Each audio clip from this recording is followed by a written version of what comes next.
I am nothing if not consistent.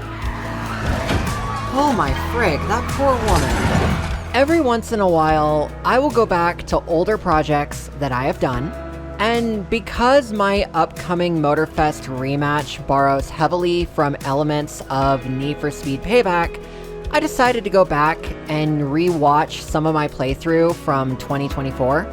It occurs to me that the audio composition of that particular series was god-awful, and yet, when I look at some of my scripted dialogue from the series, there are still moments which make me laugh out loud to this very day. And to top it all off, we just killed some people. It has been a long road to get to where I am now. I want to talk about the development of what I have made over the years, the rationale, and all of the failures which happened along the way. This will include projects which I have actually pulled from my channel, so do keep that in mind as we go. The very first series I did was Need for Speed Hot Pursuit Remastered, and the entire focus of that series was World's Wildest Police videos. Every episode began with a short intro before getting into the action. I wasn't comfortable doing narration at the time, so it was mainly stitched together in time with the music selection. Music became a core theme across all of my videos because of that initial decision.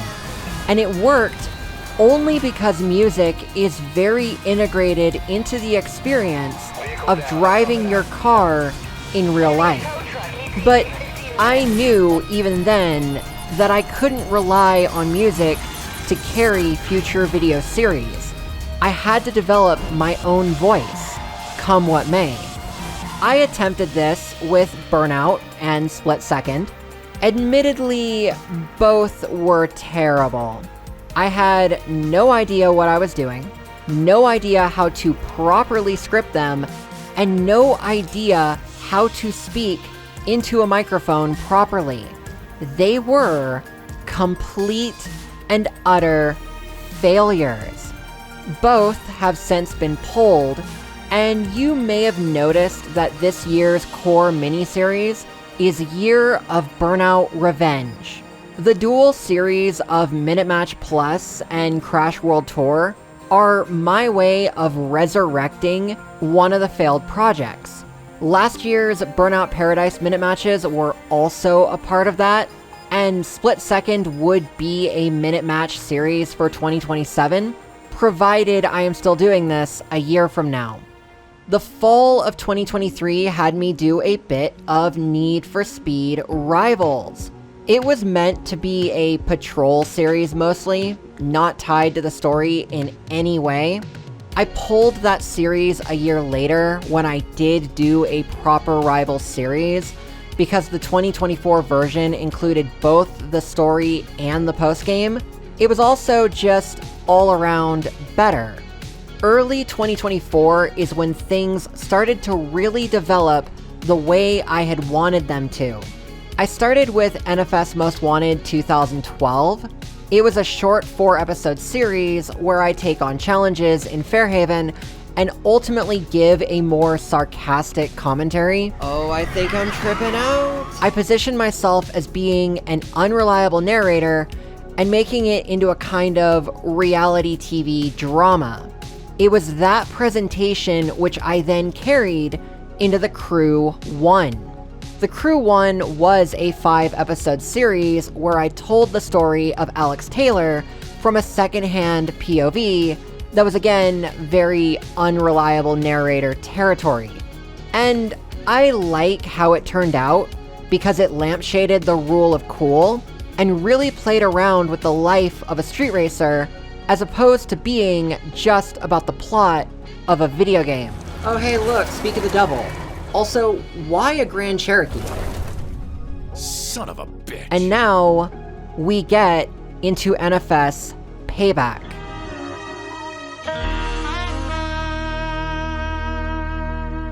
What do I even say about this?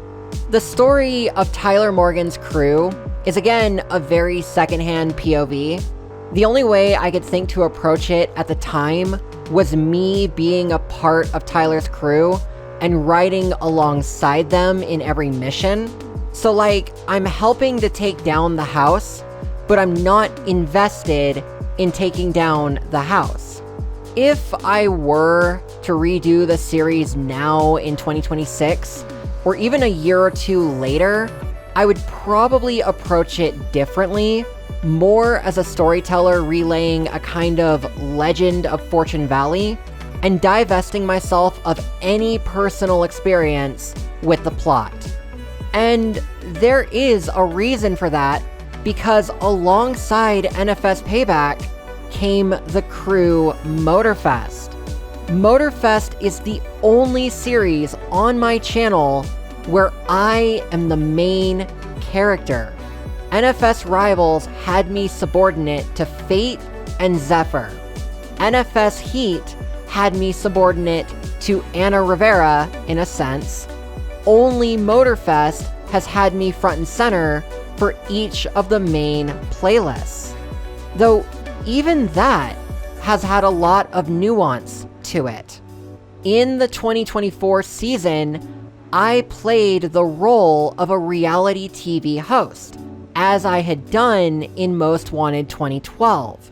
In the 2025 Motorfest Legacy, I had my voice clone V2 play the role of a reality TV host, pretending to be me. All of this came to a head last September when I did the special Machine and Madeline, and the pivotal mechanism of the plot was that the two of us were reality TV hosts competing against one another for dominance.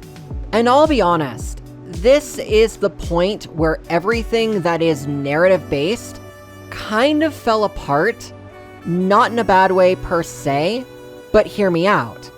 I said in Machine and Madeline that V2 is using the Motorfest as a chance to showcase her technology. However, in the upcoming Motorfest rematch, it is not known by the majority of people in universe that V2 is able to operate outside the boundaries of an artificial intelligence. Canonically, characters in the series assume that V2 is like Kara, and that I am the main driver whenever V2 is present. Nobody puts two and two together that V2 is operating a humanoid body which mirrors my own. And when they find out, it is going to become a critical element of the plot.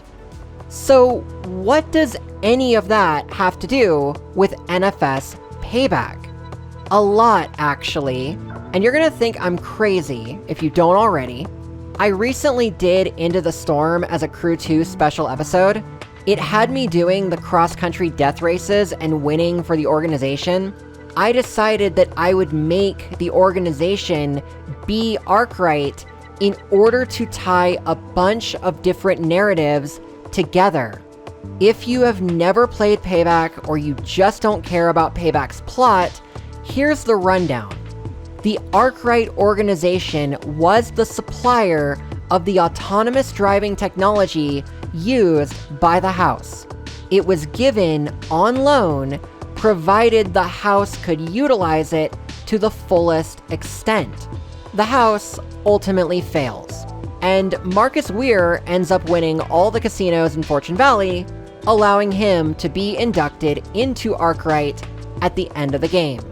So, building on that lore, Arkwright then continues to perfect their autonomous driving tech, but they need more training data. This leads them to host a series of death races. The first round is 64 drivers across 8 different races in different driving environments.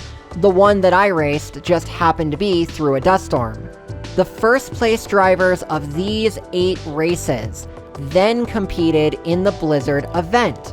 which I ultimately won when I did that special.